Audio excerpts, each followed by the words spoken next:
விஜய் தான் ஆட்சி அமைப்பாரு, தாவேக்கா 180 இடங்கள்ல ஜெயிக்கும் அப்படின்னு ஒரு மனுஷன் பேசினா என்ன யூஸ் அப்படின்னு கேக்குறீங்களா? அவரோட இன்ஸ்டாகிராம் பேஜோ பேஸ்புக் பேஜோ ஒரு நாள்ல ஒரு 20,000 30,000 ஃபாலோயர்ஸ் அதிகமாக மாட்டாங்க.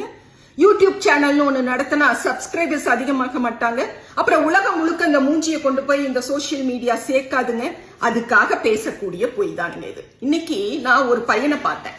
அந்த பையனை இப்படி பார்த்து இப்படி யோசிக்கிறேன், ஒருவேளை விசிலுக்கு ஓட்டு போடுறதுக்காக அமெரிக்கால இருந்து வந்திருப்பானோ அப்படின்னு நான் யோசிக்கும் போதே அவன், அக்கா ரொம்ப எல்லாம் யோசிக்காதீங்க, நாங்கெல்லாம் நன்றி மறக்காதவங்க அக்கா, ஏன்னா என் குடும்பம் எப்படி இருந்தது, நாங்க எப்படி கஷ்டப்பட்டோம்னு உங்களுக்கு தெரியும். நான் 12வது முடிச்சோன்னே எங்க அப்பா படிக்க வைக்கவே முடியாது, இவனை காலேஜ் எல்லாம் ஒழுங்கா வேலைக்கு போக சொல்லி ஒத்த இடத்த விற்க முடியாதுன்னு நின்னப்போ நம்ம வக்கீல் ரவி மாமா வந்துதான் இங்க பாரு, ஒரு இடத்த விற்க முடியாதுன்னு நின்னா அந்த இடத்தினால உனக்கும் பயன் இல்ல, உன் பையனும் உழைக்க மாட்டான்.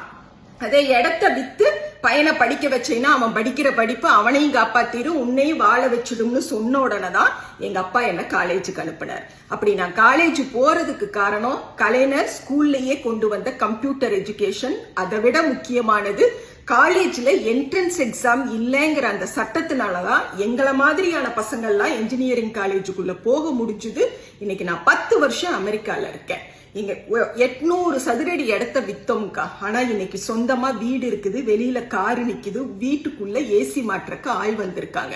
அமெரிக்கால இருந்து பிளைட் டிக்கெட் போட்டு ஓட்டு போடுறதுக்காக வந்திருக்கேன். நாங்கெல்லாம் நன்றி மறக்கலைங்கக்கா, என்ன மாதிரி லட்சக்கணக்கான பேர் நன்றி மறக்காம வந்திருக்கிறோம்னு சொன்னப்போ இதுதான் கள நிலவரமுங்க. சோசியல் மீடியாங்கிற மாயை தொடர்ந்து ஒரு பொய்ய பரப்பி அதன் வழியா தனி நபர்களினுடைய பேஜஸ் அவங்களுடைய வருமானத்தை பெருக்கிக்க பாக்குறாங்க. நாம எந்த இடத்துலயும் பதட்டமாக வேண்டாமுங்க.